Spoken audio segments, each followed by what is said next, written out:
Jenga Harry Potter, how to play. The rules are the same as regular Jenga, except for these changes. For a refresher of those rules, check out this video.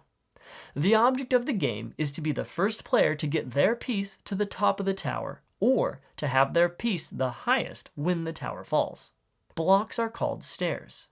Place the classroom door at the top of the tower.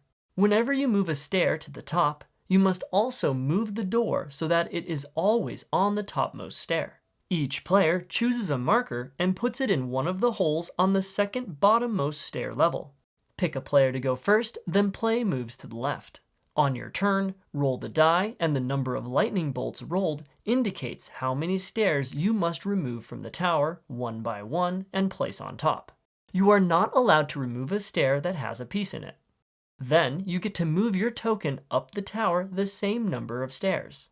To move a piece up a stair, you must place your token in an available hole to either the right or left face of the tower from the side you are currently on. If there are no available holes because players block them or they don't exist, then try again one level higher. When you move to a stair that has another player's piece in it, move that piece down 2 stairs to its same relative location. If that spot is blocked, then move it to an available hole on the same level.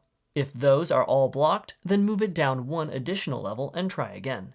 The first player to get their piece to the top of the tower wins. Or, if the tower falls before then, the player whose piece was the highest wins.